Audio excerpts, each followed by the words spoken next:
It's midnight and you are tuning in to Nightline with me, Nadia Azmi. The top stories. Cabinet gives nod for MRT3 and to improve the execution of the Sabah and Sarawak Pan Highway. And Pulau Pinang, Singapore vaccinated travel lane to commence on March 16.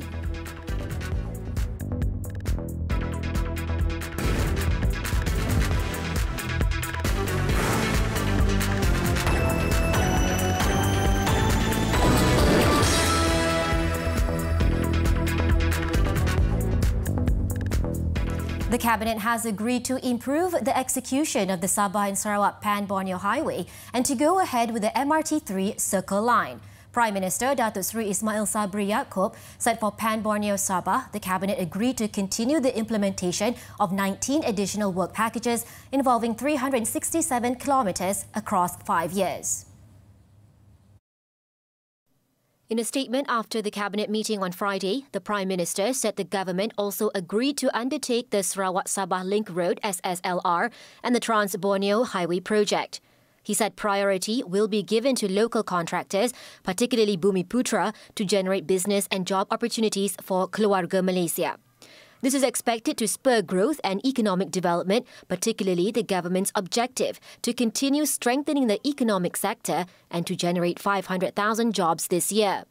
The first phase of the Sabah Pan Highway LPB has reached 52% of progress and is expected to be fully completed by October 2024, which involves 15 packages.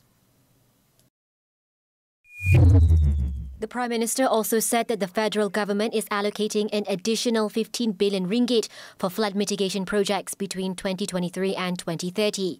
Datuk Seri Ismail Sabri said the Cabinet decided to approve the budget in light of the recent floods.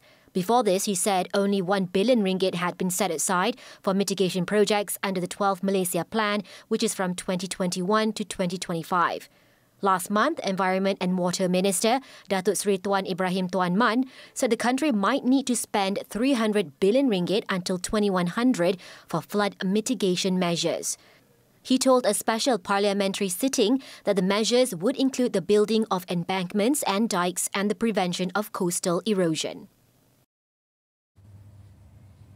Following the government's approval for the MRT3 Circle Line project to proceed, its developer and asset owner Mass Rapid Transit Corporation Sdn Berhad MRT Corp said priority will continue to be given to local contractors, including Bumiputra players, to create more business and job opportunities. Its Chief Executive Officer, Datuk Muhammad Zarif Hashim, said this will be achieved through greater emphasis on local rail system technologies, IBS and BIM solutions, as well as upgrading of expertise and skill sets through various programs such as Technical and Vocational Education and Training (TVET). He added that the project is envisaged to catalyse socio-economic growth throughout the country, increase the nation's competitiveness in the region and uplift the well-being of the people. The MRT3 Circle Line will be around 50 kilometres and have a circular alignment running around the perimeter of Kuala Lumpur. The alignment, which is a much-needed piece of connectivity of the Klang Valley Integrated Transit Network, will comprise elevated and underground sections and have 31 stations. Meanwhile, Malaysian Bumiputra Contractors Association PKBM President Dato' Azman Yusof said over 500 Bumiputra companies with 3,000 local workers comprising engineers and skilled labour are expected to benefit directly from the mega projects announced by the government. The implementation of infrastructure projects will help drive the recovery of the country's construction sector, which had been facing challenges due to the COVID-19 pandemic. The vaccinated travel lane VTL by air between Pulau Pinang and Singapore will commence on March 16th. In a statement, Transport Minister Datuk Seri Wee Ka Siong said the governments of Malaysia and Singapore have reached a mutual agreement to expand the VTL by air to serve the Pulau Pinang-Singapore route. The VTL initiative, according to Datuk Seri Wee, will allow fully vaccinated travellers between Pulau Pinang and Singapore and vice versa, with participating airlines under the VTL without being required to quarantine upon arrival. He said the initiative has played an important role in strengthening flight connectivity between Malaysia and Singapore while contributing to the economic and commercial recovery between the two neighbours, particularly in the tourism sector, which had been impacted heavily by the COVID-19. First initiated between the Changi Airport and Kuala Lumpur International Airport KLIA route on November 29th last year, the VTL has served 82,906 arriving passengers from Singapore as of February 28th this year. He added that the latest Pulau Pinang-Singapore VTL will commence with 4 flights per day, equally shared between participating airlines operating in Malaysia and Singapore, with the sale of VTL air tickets to begin soon as possible. Health Minister Khairi Jamaluddin on Friday met the parents of 13-year-old N. Revnesh Kumar, who died suddenly on January 16th, to provide information on the latest development in the investigation into the boy's death. He also expressed his ministry's commitment to identifying the cause of death and would take all necessary actions so that it can be carried out urgently. In a statement issued after the meeting with the deceased parents, L. Naresh Kumar and G. Vijayarani at the ministry in Putrajaya, Khairi said results from post-mortem and tests that have been conducted so far, including the histology examination, will be tabled and discussed by forensic experts during a peer review session on Monday for confirmation. The post-mortem report and test results would then be handed over to the parents after the peer review session. He added his ministry was also planning to carry out additional tests on tissue samples, which might need to be sent overseas for further testing. Khairi and his ministry also conveyed sympathy and condolences to Revnesh's family over their loss. Also present during the meeting, which lasted for 30 minutes, were Health Director General Tan Sri Dr. Nur Hisham Abdullah and Serdang Hospital's forensic expert Dr. Amizam Muhammadun.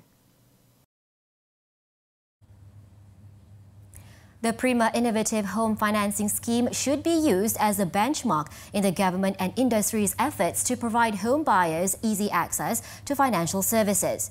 Prime Minister Datuk Seri Ismail Sabri Yaakob said the buyer-friendly initiative could open up more opportunities for the keluarga Malaysia, especially the young and middle-income groups, to own a Prima house without having to worry about the loan.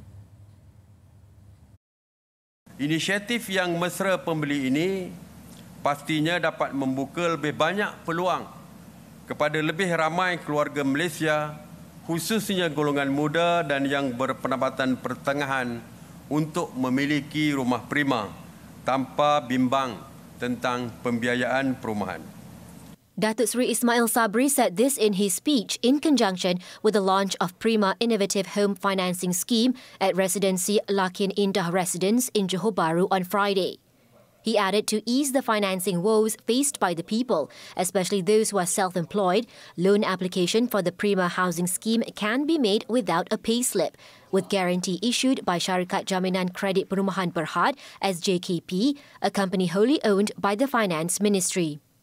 SJKP had been allocated 2 billion ringgit to help provide guarantees and facilitate those who are not able to produce income statements in applying for a housing loan. Residency Lakin Indah residence buyers would be the first to be offered this financing scheme before it is expanded to other Prima projects. The Human Resources Ministry will set up a National Placement Centre (NPC), a one-stop employment centre in each state in stages. Its Minister, Datuk Seri M. Saravanan, said the establishment of the NPC was announced by Prime Minister Datuk Seri Ismail Sabri Yaakob during the National Employment Council meeting on Thursday to support the government's effort in creating 600,000 job opportunities for Malaysians as announced in 2022 budget. Datuk Seri Saravanan said companies wanting to recruit workers could use the NPC to meet with job seekers, provide programs for skills training and development, as well as to offer internship placements. The NPC would also provide facilities related to the recruitment process to facilitate employers and Malaysians, including meeting career counsellors to obtain career assessments, get more information to chart their career path, and attend skills development courses.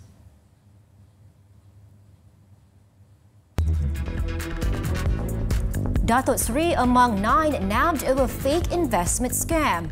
The details when we return.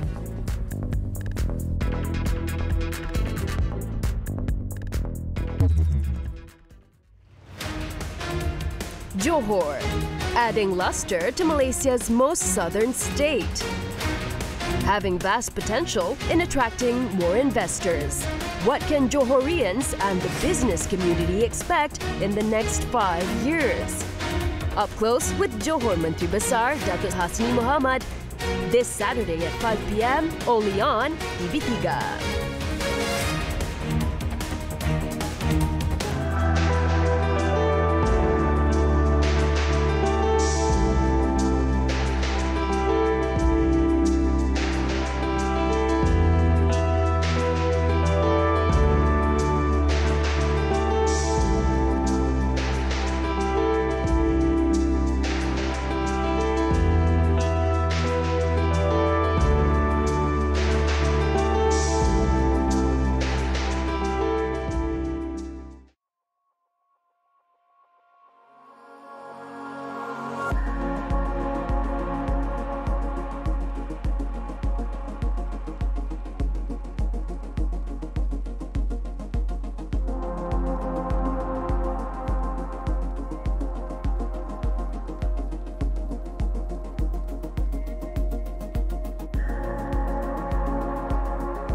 Welcome back. Police arrested 9 locals, including a man who used a fake Datuk Sri title over their alleged involvement in a fraud syndicate operating a non-existent stock investment scheme known as Plan E-Trade. The suspects, including 6 women aged between 41 and 62, were nabbed in separate raids around Kuala Lumpur, Selangor and Pulau Pinang on Monday. Bukit Aman Commercial Crime Investigation Department CCID Director Datuk Muhammad Kamaruddin Maddin said his department launched an operation to track down and arrest the mastermind, as well as several agents and individuals involved in the syndicate, after receiving 21 police reports relating to the investment scheme with a total loss of 3.32 million ringgit. It was believed that the syndicate started operating in January last year and offered the purchase of preference shares, which promised a fixed profit rate of around 4 to 5% per month from the capital invested. Mereka kata mereka melabur dengan institusi perbankan di dalam negara dan juga kalau luar negara tu dalam syarikat-syarikat yang utama lah. Itu yang dijanjikan semasa mereka mengisi borang. Tapi sebenarnya tak wujud pun, tak ada pun. Initial investigations also found that the 46-year-old mastermind allegedly owned 4 companies to carry out the non-existent investment activities. Checks conducted also found some investors had recorded losses of about 4.6 million ringgit, but have yet to come forward to lodge a police report. 6 luxury cars, including a Bentley and various documents, were also seized, while 27 bank accounts containing 755,000 ringgit, as well as the mastermind's shares in the 4 companies, have been frozen to facilitate the probe. All the suspects were remanded for between 2 to 4 days starting Wednesday to assist investigations into the case. Meanwhile, police are tracking and identifying several documents as well as witnesses who are abroad to assist in the probe involving Datuk Dr. Taufik Aiman, the husband of former Bank Negara Malaysia Governor Tan Sri Zeti Akhtar Aziz, on allegations of receiving funds linked to One Malaysia Development Berhad 1MDB. Datuk Kamaruddin said this as police had received instructions from the Attorney General's Chambers AGC to obtain the documents and record statements from witnesses from Singapore to facilitate investigations. Kita dah pun beberapa kali berhubung dengan negara jiran kita dan so far kita masih belum mendapat lagi lampu hijau kerana perkara ini melibatkan dokumen dan juga keterangan saksi. So kita tak boleh sewenang-wenangnya pergi untuk ambil tanpa clearance daripada ataupun bantuan daripada negara yang berkenaan. In March last year, police had confirmed that Datuk Dr. Taufik was being investigated under the Anti-Money Laundering and Anti-Terrorism Financing Act. The Malaysian Anti-Corruption Commission MACC also reported that at least 65 million ringgit linked to 1MDB funds was withdrawn from Singapore and was kept in a company owned by Datuk Dr. Taufik. In a recent statement issued by Datuk Dr. Taufik via legal firm Tetuan Jagjit Arif & Co., he clarified that he had not received any form of bribes from anybody. A syndicate's attempt to smuggle liquor into the country and evade more than 2 million ringgit in duties has been foiled by the Customs Department. The syndicate's attempts came to light when customs officers inspected 6 containers at Northport between February 14th and 22nd. The syndicate had apparently tried to smuggle in the liquor by falsely declaring the contents of each container to evade tax. The containers did not hold what was stated in the declaration forms, but liquor instead.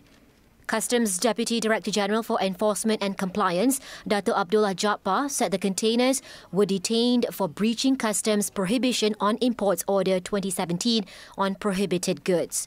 The total value of liquor seized was estimated at 396,000 ringgit, while the duties and taxes would come up to 2.2 million ringgit.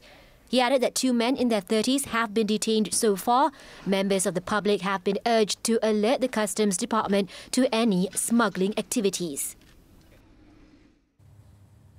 The government has withdrawn its application to forfeit almost 16 million ringgit from accounts belonging to the wife of former Tabung Haji Chairman Datuk Sri Abdul Aziz Abdul Rahim, Datin Sri Khadijah Muhammad Noor, and their 4 children, as well as a shop owned by their company, Azira Management Consultants Malaysia Sdn Berhad. Judge Datuk Muhammad Jamil Hussein then cancelled the application and vacated the hearing date set for June 21st. Deputy Public Prosecutor Nik Haslini Hashim told the Kuala Lumpur High Court on Friday that the decision to withdraw the application was made by the Attorney General's Chambers, AGC, following another letter of representation submitted by the respondents. On February 8th, Nik Haslini told the court that the AGC had rejected a representation submitted by Datuk Sri Abdul Aziz's family members against the government's application to forfeit their assets involving cash and property allegedly obtained through unlawful activities. The forfeiture suit was filed in September 2019. Datuk Sri Abdul Aziz is currently on trial for 3 counts of accepting bribes amounting to 5.2 million ringgit in connection with road projects in Perak and Kedah, as well as 10 counts of money laundering involving a total of 13.9 million ringgit, which he allegedly received from Menuju Asas Sdn Berhad. However, the trial has been postponed pending his appeal at the Court of Appeal to have the case against him struck out. After this breather, global outcry after Russia seized control of Ukraine's nuclear plant.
Ukrainian authorities on Friday said Russian forces have seized the largest nuclear power plant in Europe after a building at the complex was set ablaze during intense fighting between Ukrainian and Russian soldiers in the region.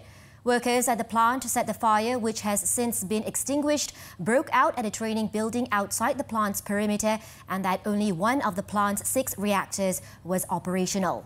Ukrainian emergency services said they were initially blocked from getting to the scene of the blaze, prompting US President Joe Biden to publicly call on Russia to allow firefighters into the site.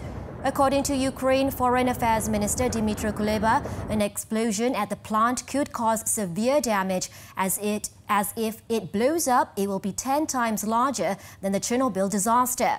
However, authorities said there was no indication of elevated radiation levels at the plant, which provides more than a fifth of Ukraine's total electricity generation. Additionally, an official that runs Ukraine's 4 nuclear plants also confirmed that there was no further fighting and Zaporizhzhia was operating normally.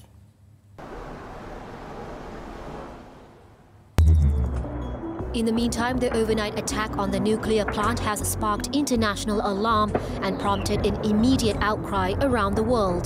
Leading it was Ukrainian President Volodymyr Zelensky, who claimed that the attack is terror on an unprecedented level. Російські війська атакували Запорізьку атомну станцію, найбільшу в Європі. Вона одна могла бути як 6 Чорнобилів. Російські танкісти знали, що вони обстрілюють.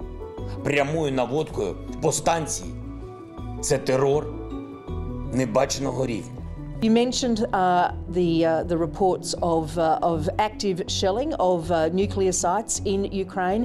That just seems to me to absolutely reinforce the complete breach of any aspects of international law and all aspects of international law that apply here of the UN Charter, and to reinforce the unlawful behaviour that President Putin is engaged in.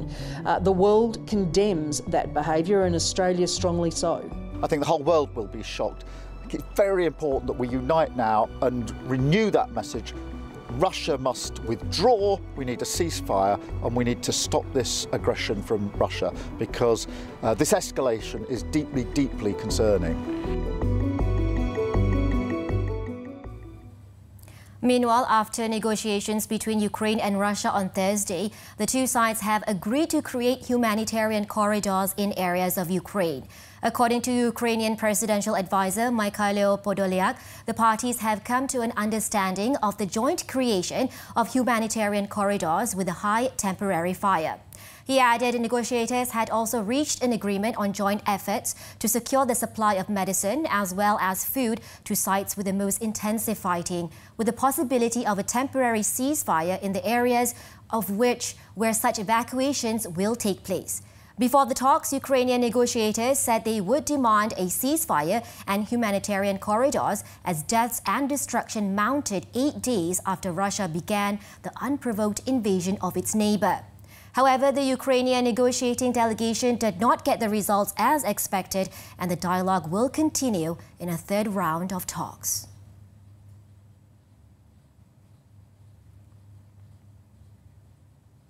In the United Kingdom, a massive fire broke out on Thursday at Dalton Mills, the disused West Yorkshire factory used on Downton Abbey and Peaky Blinders shoots, which required more than 100 firefighters to get the blaze under control. Confirming the incident, the West Yorkshire Fire and Rescue Service shared to its website that the property fire involved 100% of the building. It added that multiple stations as well as special aerial teams were working together to control the blaze. People living nearby were also urged to keep their windows and doors closed and avoid travelling through the area due to the smoke from the blaze. No injuries were reported in the fire. The complex was previously struck by a serious fire in 2011 when it was believed copper thieves set fire to the site as they tried to burn off insulation to steal metal.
sports football, the English FA Cup. Solomon Rondon scored both goals as Everton claimed a 2-0 win over non-league side Boreham Wood in the 5th round. Everton waited till the 57th minute to grab the opener when Solomon Rondon beat goalkeeper Tay Ashby Hammond at his near goal post following John Joe Kenny's cross. Rondon completed his brace and his team's victory in the 84th minute. The Venezuelan's header cleared by Ashby Hammond only after the whole of the ball had crossed the goal line. Everton will next play against Crystal Palace in the quarter-finals.